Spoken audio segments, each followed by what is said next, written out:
ಇದೇನು ನೋಡ್ತಾ ಇದ್ದೀರಾ ನೀವು, ಹೀಗೆ ನೋಡಿದರೆ ನಿಮಗೆ ಗೊತ್ತಾಗಲ್ಲ. ಮೇ ಬಿ ಈ ಥರ ನೋಡಿದರೆ ಗೊತ್ತಾಗ್ಬೋದು, ಅಥವಾ ಈ ಥರ ನೋಡಿದರೆ ಗೊತ್ತಾಗ್ಬೋದು. So Vento car, Rapid car ಇರೋರು ಮೇ ಬಿ ಈ ಪಾರ್ಟನ್ನು ನೋಡಿರ್ಬೋದು. ಸೊ ಇದು ನೋಡಿ ಒಂದು ಟರ್ಬೋ ಚಾರ್ಜರ್ ಬಂದುಬಿಟ್ಟು ಎಲ್ಲ ಡೀಸೆಲ್ ಗಾಡಿಗಳಲ್ಲಿ ಇರುತ್ತೆ, ಕೆಲವೊಂದು ಪೆಟ್ರೋಲ್ ಗಾಡಿಗಳಲ್ಲಿ ಇರುತ್ತೆ. ಇವಾಗ ಬರುವಂಥದ್ದು ಆಲ್ಮೋಸ್ಟ್ ಎಲ್ಲ ಪೆಟ್ರೋಲ್ ಗಾಡಿಗಳಲ್ಲೂ ಬರ್ತಾ ಇದೆ. ಸೊ ಇವಾಗ ನೋಡಿ ಟರ್ಬೋದ ಒಳಗಡೆ ಏನೆಲ್ಲ ಬರುತ್ತೆ ಅಂದರೆ ಇದು ಬಂದುಬಿಟ್ಟು ಟರ್ಬೋದಲ್ಲಿ ಇಲ್ಲಿ ನೀವೇನು ನೋಡ್ತಾ ಇದ್ದೀರಾ, ಮೆಟಲ್ ಕಲರಲ್ಲಿ ಕಬ್ಬಿಣದ ಕಲರ್ ನೋಡ್ತಾ ಇದ್ದೀರಾ, ಇದು ಕಾಸ್ಟ್ ಐರನ್ನು. ಆ್ಯಂಡ್ ಇದೇನು ನೋಡ್ತಾ ಇದ್ದೀರಾ, ಎಲ್ಯುಮಿನಿಯಂ ಬಣ್ಣದಲ್ಲಿ ನೋಡ್ತಾ ಇದ್ದೀರಾ, ಇದು ಎಲ್ಯುಮಿನಿಯಂ. ಸೊ ಈ ಸೈಡನ್ನು ಹಾಟ್ ಸೈಡ್ ಅಂತಾರೆ, ಅಂದರೆ ಇದು ಬಿಸಿರೋ ಗಾಳಿ ಪಾಸ್ ಆಗುವಂಥ ಸೈಡು. ಇದು ಕೋಲ್ಡ್ ಸೈಡ್ ಅಂತಾರೆ, ಇದು ಏರ್ ಫಿಲ್ಟರಿಂದ ತಣ್ಣಗಿರೋ ಗಾಡಿ ಪಾಸ್ ಆಗುವಂಥ ಲೈನು. ಸೊ ಇದು ಕಾರಲ್ಲಿ ಯಾವ ರೀತಿ ಕಾಣುತ್ತೆ ಅಂದರೆ ಇದೇ ನೋಡಿ ಏರ್ ಫಿಲ್ಟರಿಂದ ಕನೆಕ್ಟ್ ಆಗಿರೋ ಲೈನು. ಅಂದರೆ ಸೊ ಇಲ್ಲಿ ಬಂದಾಗ ಇಲ್ಲಿಗೆ ಏರ್ ಫಿಲ್ಟರಿಂದ ಪೈಪ್ಲೈನ್ ಬರುತ್ತೆ, ಅಲ್ಲೇನು ತೋರಿಸ್ತೀನಿ, ಇಲ್ಲಿ ಏರ್ ಫಿಲ್ಟ್ರು ಫಿಟ್ ಆಗಿರುತ್ತೆ.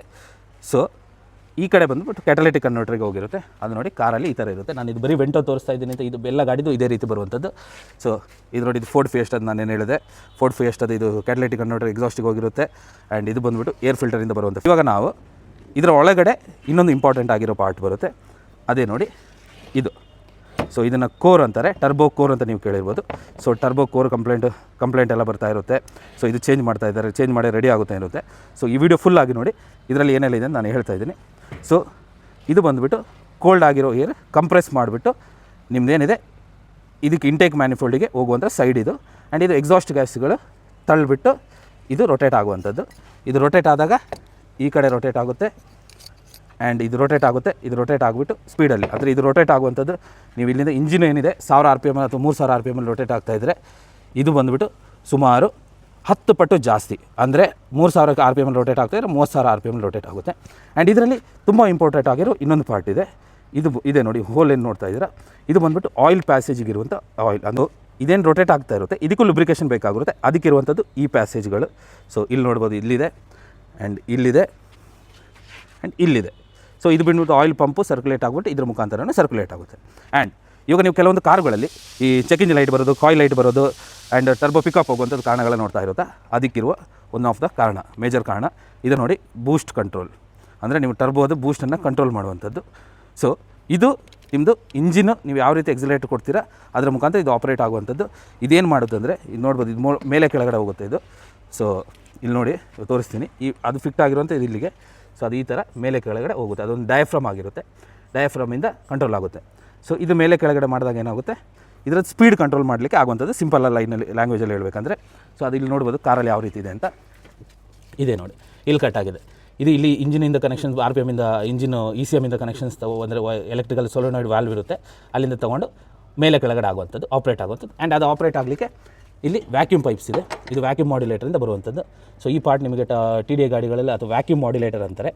ಸೊ ಈ ವ್ಯಾಕ್ಯೂಮ್ ಮಾಡ್ಯುಲೇಟರ್ ಏನು ಮಾಡುತ್ತೆ, ಇಲ್ಲಿಂದ ಇದು ವ್ಯಾಕ್ಯೂಮ್ ಪಂಪಿಂದ ವ್ಯಾಕ್ಯೂಮ್ ತೊಗೊಂಡು ಅದನ್ನು ಕಂಟ್ರೋಲ್ ಮಾಡಿಬಿಟ್ಟು, ಅಂದರೆ ಬೇಕಾದಾಗೆ ಅಡ್ಜಸ್ಟ್ ಮಾಡಿಕೊಂಡು ಅದನ್ನು ನಿಮ್ಮದು ವ್ಯಾಕ್ಯೂಮ್ ಬೂಸ್ಟ್ ಕಂಟ್ರೋಲಿಗೆ ವ್ಯಾಲ್ಯೂಗೆ ಮಾಡುತ್ತೆ. ಬೂಸ್ಟ್ ಕಂಟ್ರೋಲ್ ವ್ಯಾಲ್ವ್ ಏನು ಮಾಡುತ್ತೆ, ಬೂಸ್ಟ್ ಕಂಟ್ರೋಲ್ ವ್ಯಾಲ್ವ್ ಏನಪ್ಪ ಮಾಡುತ್ತೆ ಅಂದರೆ ನೋಡಿ, ಇಲ್ಲಿ ನಾನೇನು ಪ್ರೆಸ್ ಮಾಡ್ತಾ ಇದ್ದೀನಿ ಇವಾಗ, ಬಟ್ ಅದು ಆಪ್ರೇಟ್ ಆಗುವಂಥದ್ದು ನಿಮ್ಮದು ವ್ಯಾಕ್ಯೂಮಿಂದ. ಇಲ್ಲಿ ನೋಡಿ, ಇಲ್ಲಿ ವ್ಯಾಕ್ಯೂಮ್ ತೊಗೊಳ್ತಾರೆ, ಪ್ರೆಸ್ ಆಗುತ್ತೆ ಮೇಲೆ ಕೆಳಗಡೆ. ಇಲ್ಲಿ ವೇಸ್ಟ್ ಗೇಟ್ ಅಂತಾರೆ ಈ ಪಾರ್ಟನ್ನು, ಇಲ್ಲಿ ಕಾಣಿಸ್ತಾ ಇದೆ ಗೊತ್ತಿಲ್ಲ ನನಗೆ, ಇದು ತೋರ್ಸೋಕ್ಕೆ ಟ್ರೈ ಮಾಡ್ತಾ ಇದ್ದೀನಿ. ಸೊ ಇಲ್ಲಿ ಮೂವ್ ಆಗ್ತಾಯಿದೆ, ಅಂದರೆ ಇದರ ಹೊರಗಡೆ ಹೋಗುವಂಥದ್ದನ್ನು ಇದು ಇನ್ನು ಕಂಟ್ರೋಲ್ ಮಾಡುತ್ತೆ, ಜಾಸ್ತಿ ಕಮ್ಮಿ ಮಾಡುತ್ತೆ, ಸೊ ದಟ್ ಇದರ ಪರ್ಫಾರ್ಮೆನ್ಸನ್ನು ಇನ್ಕ್ರೀಸ್ ಮಾಡೋಕ್ಕೆ. ಸೊ ಇವಾಗ ಮೇನ್ ವಿಷಯ ಏನಪ್ಪ ಅಂದರೆ, check engine light, coil light ಬರುತ್ತೆ, ಪಿಕಪ್ ಕಮ್ಮಿ ಆಗುತ್ತೆ. ಸೊ ಈ ಪೈಪು ನೀವು ಅರ್ಥ ಮಾಡ್ಕೊಳ್ಳಿ, ಈ ಪೈಪು ಏನು ಇಲ್ಲಿಗೇನು ಪೈಪು ಫಿಟ್ಟಿಂಗ್ಸ್ ಹೋಗ್ತಾ ಇದೆ, ಇಷ್ಟು ಚಿಕ್ಕ ಪೈಪು ಇಲ್ಲಿ ನೋಡ್ತಾ ಇದ್ದೀರಲ್ಲ, ಇಷ್ಟು ಚಿಕ್ಕ ಪೈಪು. ಸೊ ಇಲ್ಲಿದೆ, ಈ ಚಿಕ್ಕ ಪೈಪಲ್ಲಿ ಯಾವುದೇ ರೀತಿಯ ಲೀಕೇಜ್ ಬಂದ್ರೂ ಅಥವಾ ಡ್ಯಾಮೇಜ್ ಇದ್ರೂ, ಇದು ವರ್ಕ್ ಆಗಿಲ್ಲ ಅಂದರೂ, ಇಲ್ಲಿಗೆ ಹೋಗೋ ವೈರಿಂಗ್ ಕಟ್ಟಿದ್ರೇನು check engine light, coil light pickup ಕಮ್ಮಿ ಆಗುವಂಥ ಇಶ್ಯೂ ಬರುತ್ತೆ. ಸೊ ಇದು ಎಲ್ಲ ಗಾಡಿಗಳಲ್ಲೂ ಇದೇ ಪ್ರಿನ್ಸಿಪಲ್ ಬರುವಂಥದ್ದು. ಸೊ ನೀವು ಯಾವ್ದಾದ್ರು ಈ ಥರ ಕಂಪ್ಲೇಂಟ್ಸ್ ನೀವು ನೋಡ್ತಾ ಇದ್ದರೆ ಇದನ್ನು ಡೀಪಾಗಿ ನೋಡ್ಕೊಳ್ಳಿ. ಸೊ ಇದರಿಂದ RPM ನೀವು ಕಾಲ್ ಕೊಡ್ತಾ ಇದ್ದಂಗೆ ಗಾಡಿ ಒಂದು ಪಿಕಪ್ ಮೇಲೆ ಸಿಗೋಲ್ಲ, ಥ್ರೋಟಲ್ ರೆಸ್ಪಾನ್ಸ್ ಸಿಗೋಲ್ಲ. ಸೊ ಈ ಥರ ಕಂಪ್ಲೇಂಟ್ ಬರುತ್ತೆ. ಆ್ಯಂಡ್ ನೆಕ್ಸ್ಟ್ ಇಂಪಾರ್ಟೆಂಟು, ಸೊ ಇವಾಗ ಟರ್ಬೋ ಹೇಳಿದ್ದೀನಿ, ಇದರಲ್ಲಿರೋ ನಾನು ಇವಾಗ ಟರ್ಬೋ ಹೇಳಿದೆ, ಈ ಆಯಿಲ್ ಹೋಲ್ಸ್ ಇದೆಷ್ಟು ಇಂಪಾರ್ಟೆಂಟ್ ಅಂತ. ಸೊ ನೋಡಿ, ನಾನು ಇವಾಗ ಹೇಳಿದೆ ನಿಮ್ಮದು ಇದು ಸುಮಾರು RPM ಎಷ್ಟು RPM ಅಲ್ಲಿ ವರ್ಕ್ ಆಗ್ತಾಯಿದೆ, ಇಂಜಿನ್ RPM 3000 ಇದ್ದರೆ 3000 ವರ್ಕ್ ಆಗ್ತಿದೆ. ಸೊ ಇದಕ್ಕೊಂದು ಲಿಬ್ರಿಕೇಷನ್ ಸಿಸ್ಟಮ್ ಬೇಕು. ನಾನು ಹೇಳಿದೆ ಇದು ಆಯಿಲ್ ಹೋಲು, ಇವಾಗ ಆಯಿಲ್ ಸರ್ಕ್ಯುಲೇಟ್ ಆಗಬೇಕು ಅಂತ. ಇವಾಗ ಅರ್ಥ ಮಾಡ್ಕೊಳ್ಳಿ, ನೀವು ಆಯಿಲ್ ಚೇಂಜ್ ಮಾಡ್ತಾ ಇದ್ದೀರಾ, ನೀವು ಯೋಚನೆ ಮಾಡ್ಕೊಂಡಿರ್ತೀರಾ ಮೋಸ್ಟ್ಲಿ ಆಯಿಲ್ ಚೇಂಜ್ ಮಾಡಿದರೆ ಇಂಜಿನಿಗೆ ಮಾತ್ರ ಬೆಟರ್ ಆಗುವಂಥದ್ದು ಅಂತ. ಅಲ್ಲ, ಸೊ ಇದಕ್ಕೂ ಅದು ಎಫೆಕ್ಟ್ ಆಗುತ್ತೆ. ಇದರ ಮುಖಾಂತರ ಲುಬ್ರಿಕೇಷನ್ ಮಾಡುವಂಥದ್ದು, ಇದನ್ನು ಲುಬ್ರಿಕೇಟ್ ಮಾಡುವಂಥದ್ದು ಇಂಜಿನ್ ಆಯಿಲು. ಸೊ ನೀವು ಆಯಿಲು ಯಾವ ಟೈಮಿಗೆ ಮತ್ತು ಎಷ್ಟು ಬೇಗ ಕರೆಕ್ಟಾಗಿ ಚೇಂಜ್ ಮಾಡ್ಕೋಬೇಕು ಅದು ಇದಕ್ಕೂ ಒಂದು ಕನ್ಸಿಡರೇಷನ್ ಆಗುತ್ತೆ. ಅಂದರೆ ನೀವು ಆಯಿಲ್ ಚೇಂಜ್ ಕರೆಕ್ಟಾಗಿ ಮಾಡಿಲ್ಲ ಅಂದರೆ ಇದರಲ್ಲೂ ಪ್ರಾಬ್ಲಮ್ ಬರುತ್ತೆ, ಇಂಜಿನಲ್ಲಿ ಮಾತ್ರ ಅಲ್ಲ. ಸೊ ಇದರ ಆಯಿಲ್ ಸೀಲ್ ಹೋಗುವಂಥ ಪಾಸಿಬಿಲಿಟೀಸ್ ಇರುತ್ತೆ. ಇದರಲ್ಲಿ ಕಾಪರ್ ವಾಷರ್ ಬರುತ್ತೆ, ಅದು ಡ್ಯಾಮೇಜ್ ಆಗುತ್ತೆ. ಲೆಟ್ಸ್ ಸೇ ಈಗ ನೀವು ಇದರದ್ದು ಆಯಿಲ್ ಸೀಲ್ ಹೋಯಿತು ಅಂದರೆ ಏನಾಗುತ್ತೆ ಅಂದರೆ, ಇದು ನಾನು ಹೇಳಿದೆ, ಇದು ಇಂಟೇಕ್ ಮ್ಯಾನಿಫೋಲ್ಡಿಗೆ ಹೋಗುವಂಥದ್ದು, ಇದು ಎಕ್ಸಾಸ್ಟಿಂದ ಬರುವಂಥದ್ದು. ಆಯಿಲ್ ಇಲ್ಲಿಂದ ಆಯಿಲ್ ಸೀಲ್ ಹೋಗಿ ಇದರ ಒಳಗಡೆ ಆಯಿಲ್ ಸೆಲ್ ಕಡೆ ಇದು ಈ ಕಡೆ ಹೋದರೆ ಸೀದಾ ಇಂಜಿನ್ ಒಳಗಡೆ ಹೋಗುತ್ತೆ. ಇಂಜಿನ್ ಒಳಗಡೆ ಹೋದರೆ ವೈಟ್ ಸ್ಮೋಕ್ ಫುಲ್ಲಾಗಿ ಬರುತ್ತೆ. ಆ್ಯಂಡ್ ಈ ಕಡೆ ಬಂದರೆ ನೀವು ಬಿಸಿ ಪ್ಯಾನ್ ಒಳಗಡೆ ಆಯಿಲ್ ಹಾಕಿದ್ರೆ ಹೆಂಗಾಗುತ್ತೆ ಅದೇ ರೀತಿ ಎಕ್ಸಾಸ್ಟ್ ಗ್ಯಾಸಿಗೇನು ಆಯಿಲ್ ಹೋಗುತ್ತೆ. ಸೊ ಈ ಕಾರಣದಿಂದ ಕಂಪ್ಲೀಟ್ ಸ್ಮೋಕು, ವೈಟ್ ಸ್ಮೋಕು, ನೀವು ಕೆಲವೊಂದು ಗಾಡಿಗಳು ಹೈವೇಲೆಲ್ಲ ಇರ್ಬೋದು, ಕಾಲು ಕೊಡ್ತಾ ಇದ್ದಂಗೆ ಫುಲ್ಲು ಹೊಗೆ ಉಬ್ದಾ ಹೋಗ್ತಾ ಇರುತ್ತೆ. ಸೊ ಅದು ಬರೋದಕ್ಕೆ ಇದು ಒಂದು ಕಾರಣ. ಬರೀ ನಿಮ್ಮದು ವ್ಯಾಲ್ಯೂ ಹೆಡ್ಡಲ್ಲಿ ಪ್ರಾಬ್ಲಮ್ ಇದ್ರಲ್ಲ. ಸೊ ಮೋಸ್ಟ್ ಆಫ್ ದ ಕೇಸಸಲ್ಲಿ ಇದು ಒಂದು ರೀಸನ್ ಆಗಿರುತ್ತೆ. ಸೊ ಅದಕ್ಕೆ ಕರೆಕ್ಟ್ ಟೈಮಿಗೆ ಇಂಜಿನ್ ಆಯಿಲ್ ಚೇಂಜ್ ಮಾಡಿಸ್ಕೊಳ್ಳಿ. ಆ್ಯಂಡ್ ಇವಾಗ ಮುಂದೆ ಹೋಗೋಣ. ಮುಂದೆ ನಾವು ಇವಾಗ ಬರ್ತಾ ಇರೋದು ಇದು ಯಾವ ರೀತಿ ವರ್ಕ್ ಆಗುತ್ತೆ ಅಂತ. ಟರ್ಬೋ ಚಾರ್ಜನ್ನು ವರ್ಕಿಂಗ್ ಮಾಡಿಸ್ತಾ ಇದ್ದೀನಿ. ಸೊ ಲೆಟ್ಸ್ ಇದೊಂದು ಏರ್ ಫಿಲ್ಟರ್ ಅಂತ ಇಟ್ಕೊಳ್ಳಿ. ಏರ್ ಫಿಲ್ಟರಿಂದ ಪೈಪ್ಲೈನ್ ಬರುತ್ತೆ. ಏರ್ ಫಿಲ್ಟರ್ ಕೋಲ್ಡ್ ಸೈಡಿಗೆ ಕನೆಕ್ಟ್ ಆಗಿರುತ್ತೆ, ನಾನು ಹೇಳಿದ್ದೀನಿ. ಇದು ಎಕ್ಸಾಸ್ಟಿಂದ. ಸೊ ಇದೇನಿದೆ ಎಕ್ಸಾಸ್ಟಿಂದ ಬರುವಂಥ ಫಿಟ್ಟಿಂಗ್ ಅಂತ ಇಟ್ಕೊಳ್ಳಿ ಡಿಸೆಂಬಲ್ ಮಾಡೋಕ್ಕೆ. ಆ್ಯಂಡ್ ಇವಾಗ ನೋಡಿ, ನಾನಿಲ್ಲಿ ಎಕ್ಸಾಸ್ಟಿಂದ ಗಾಳಿ ಬರ್ತಾ ಇದೆ, ಗಾಡಿ ಸ್ಟಾರ್ಟ್ ಆಗಿದೆ, ನೀವು ಕಾಲು ತೊಳಿತಾ ಇದ್ದೀರಾ, ಗಾಳಿ ಅಂದರೆ ಎಕ್ಸಾಸ್ಟ್ ಗ್ಯಾಸಸ್ ಇಲ್ಲಿ ಬರ್ತಾ ಇದೆ. ಇದು ಇವಾಗ ಏನು ಮಾಡುತ್ತೆ, ಎಕ್ಸಾಸ್ಟ್ ಸೈಡ್ನ ರೊಟೇಟ್ ಮಾಡುತ್ತೆ. ಈ ಥರ ಫ್ಯಾನ್ಸ್ ಇರುತ್ತೆ ಇಲ್ಲಿ ಒಳಗಡೆ. ಸೊ ಕೊಡು, ಇಲ್ಲಿ ನೋಡ್ಬೋದು ನೀವು ಕಂಪ್ರೆಸ್ಡ್ ಆಗಿ ಗಾಳಿನ ಯಾವ ರೀತಿ ಎಳ್ಕೊಳ್ತಾ ಇದೆ ಟರ್ಬೋ. ಸೊ ಇದು ಟರ್ಬೋ ಎಳ್ಕೊಂಡು ಆ್ಯಂಡ್ ಇದನ್ನು ಪುಷ್ ಮಾಡಿಬಿಟ್ಟು ಇಲ್ಲಿಂದ ಹೊರಗಡೆ ತಳ್ತಾ ಇದೆ. ಅದು ಕಾಣ್ತಾ ಇಲ್ಲ ನಿಮಗೆ ಆ್ಯಕ್ಚುಲಿ. ಸೊ ಇಲ್ಲಿಂದ ತಳ್ಕೊಂಡು ಕಂಪ್ರೆಸ್ ಮಾಡಿ ಇದನ್ನು ಇಂಜಿನಿಗೆ ತಳ್ಳುತ್ತೆ. ಸೊ ಇಂಜಿನಿಗೆ ಯಾವ ರೀತಿ ತಳ್ಳುತ್ತೆ ಅಂದರೆ, ಇನ್ನು ಅಲ್ಲಿಂದ ಕಲೆಕ್ಟ್ ಮಾಡಿಕೊಂಡು ಇಂಟೇಕ್ ಮ್ಯಾನಿಫೋಲ್ಡ್ ತೊಗೊಂಡು ಅದನ್ನು ಇಂಟರ್ ಕೂಲರ್ಗೆ ಕಳಿಸಿ. So inter cooler pipes damage ಆಗಿದ್ದರೆ ಸೇಮ್ ಕಂಪ್ಲೇಂಟ್ ಬರುತ್ತೆ. ಆ್ಯಂಡ್ ಅದನ್ನು ಇಲ್ಲಿಂದ ಪುಷ್ ಮಾಡಿ ಮ್ಯಾನಿಫೋಲ್ಡಿಂಗ್ ಒಳಗಡೆ ಇಂಜಿನ್ ಒಳಗಡೆ ತಳ್ಳುತ್ತೆ. ಸೊ ಇವಾಗ ಇದೆಲ್ಲ ಆಗ್ತಾಯಿದೆ. ಸೊ ಇವಾಗ ನಿಮಗೆ ಈ ಏರ್ ಫಿಲ್ಟ್ರು ಸರಿ ಇಲ್ಲ ಇಟ್ಕೊಳ್ಳಿ. ಏರ್ ಫಿಲ್ಟರ್ ಸರಿ ಇಲ್ಲ ಅಂದರೆ ಏರ್ ಫಿಲ್ಟರ್ ಡ್ಯಾಮೇಜ್ ಆಗಿದೆ. ಏರ್ ಫಿಲ್ಟರ್ ಡ್ಯಾಮೇಜ್ ಆಗಿದೆ ಅಥವಾ ತುಂಬ ಹಳೇದಾಗಿದೆ, ತುಂಬ ಬ್ಲಾಕ್ ಆಗಿದ್ದಾಗ ಇದರೊಳಗಡೆ ಪ್ರಾಪರಾಗಿ ಏರ್ ಸಪ್ಲೈ ಆಗೋಲ್ಲ ಅಲ್ಲ, ಆ ಥರ ಎಲ್ಲ ಇರುತ್ತೆ.